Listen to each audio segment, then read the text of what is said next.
So this is our Eco Youth leaders. Say hi. Hi. Hello.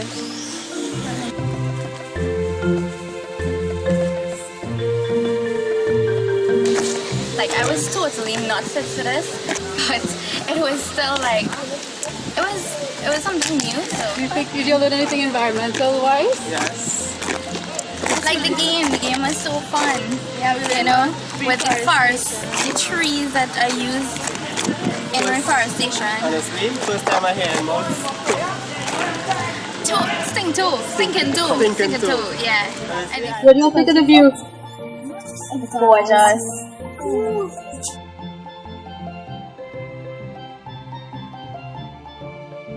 As a water resources person, whereas we know and understand that there are beautiful rivers in this country, I think I am more interested, I should say, in showing you all what those beautiful rivers become because of the activities that we do. Right. Mausaka is just before the Caroni water treatment plant, which is on the Caroni River itself. Okay, so just I think about a mile or two down the road is the Caroni water treatment plant. So in other words, you have one of the most polluted rivers draining into one of the largest water supply plant for the country.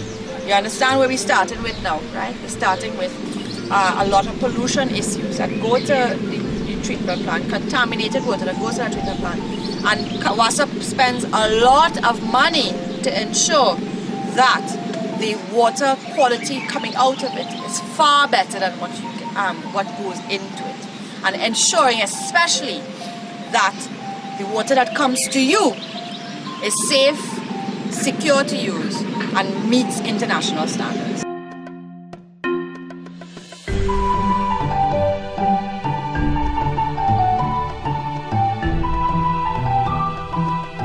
I find the river not as polluted as some of the other rivers. It was really like garbage that like you could see. Yeah. It's not as bad because we just watching the few bottles there. Actually, you're saying that today because it rained like right, that was it. week, but usually on the other side where they are fishing, there are hundreds of bottles. Yeah. Like you could go and take a net and pull out bottles, and you'll be doing that like all day.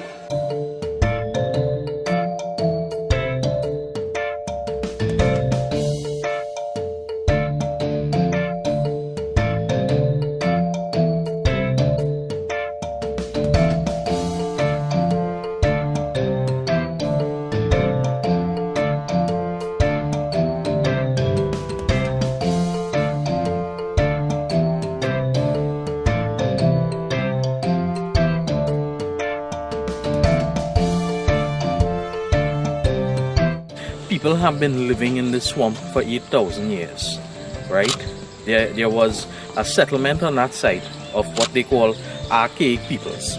No pottery, no agriculture. They actually walked to Trinidad because Trinidad was still connected to the mainland when they came here. Just basic stone tools and a hunter-gatherer lifestyle. They subsisted on what they could find in the swamp.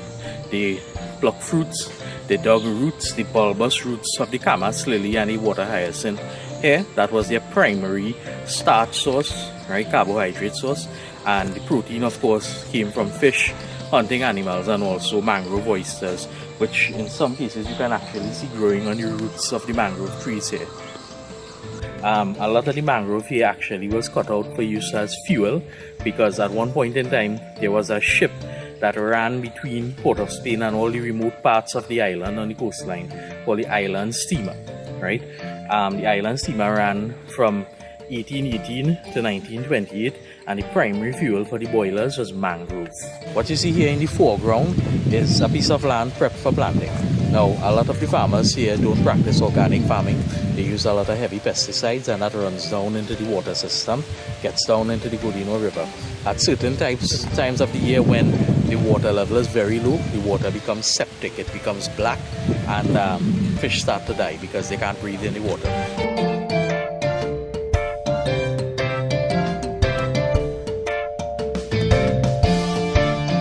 Draw a comparison of a place. So this was like the place like how it was before when people used to actually take care of the environment. And then after people started neglecting it, and people started littering and cutting on the trees and sticking on peoples and littering in the river.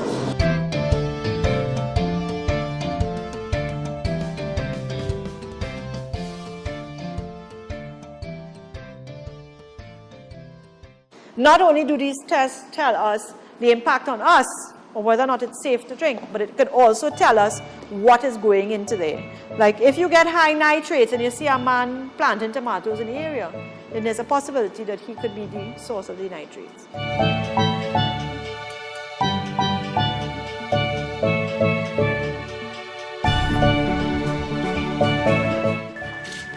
That's the problem. I mean, we are very much aware of things, but people feel, well, it's just a little sweetie paper. I could do it. You know, it's just a little paper. And then you do that, 10 people, 20, 100, 1,000. See what happens. This had to be taken to surgery and they had to operate and take shotgun pellets out of it. And it managed to survive. And it's now in an animal hospital because it's partially blind, it wouldn't survive in the wild. So they're looking to see if they can get a mate for it to mate and reproduce them in captivity, so they could at least release some more birds and try and save the population.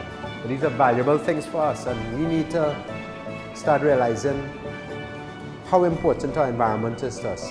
ATTZ, she's an albino Burmese python, probably the third or fourth largest type of snake in the world. The reticulated python being the longest, and the anaconda being the heaviest body, getting to over 350 pounds on a large female. Anyone can tell me what they know about the EMA Youth Ambassadors? The Environmental Management Authority. They first started operating in 1995 under the Forms Act 2000. And what they do is enforce environmental laws and regulations and also educate the public about the nation's environmental issues. My name is Julie. I am a member of the Caribbean Youth Environment Network, which is what I'm going to talk to you about today. Give you some information about what we do, what we've done in the past couple of years specifically, and how you can get involved.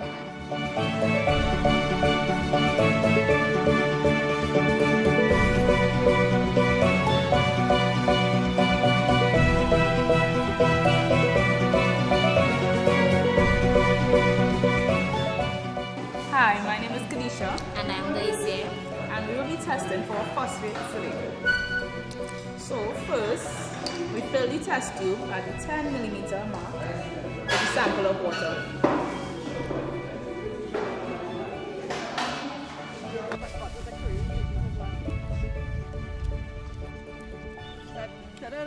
Y'all, it's the last one. Last one. Y'all happy? Y'all should be very happy.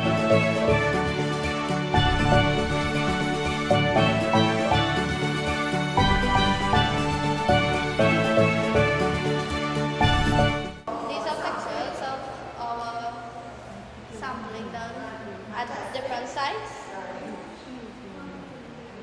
And yeah, the project is supported by the United Nations Development Program, UNDP, Global Environmental Facility, GEF, Small Grants Program, SGP, along with other stakeholders such as the TNT Water Resources Agency, WRA, and other river programs.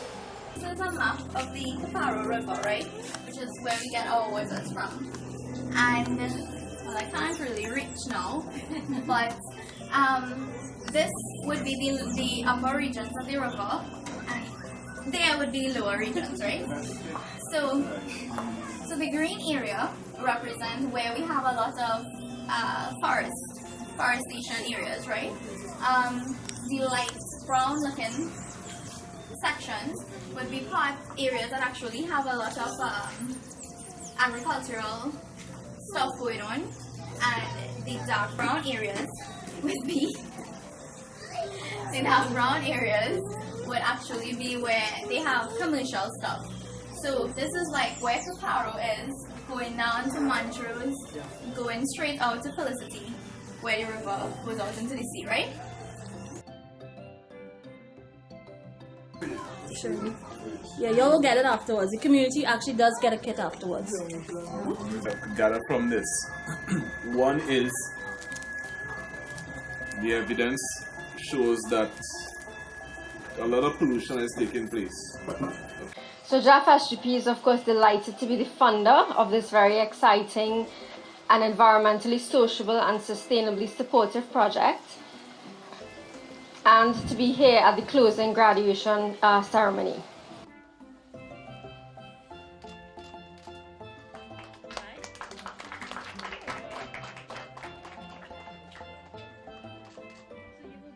On behalf of the Cashew Gardens community and the Community Council, it is indeed our pleasure to have all of you here this morning participating in this very important event. We firmly believe in training and development at Cashew Gardens, so when Miss Maureen would have come to us sometime about a year ago and asked us if it was okay for the young persons to participate in this program and to use the center here as part of the training, we were very, very excited and we endorsed it right away. It is very important, you young people, to, be exposed to everything as much as possible.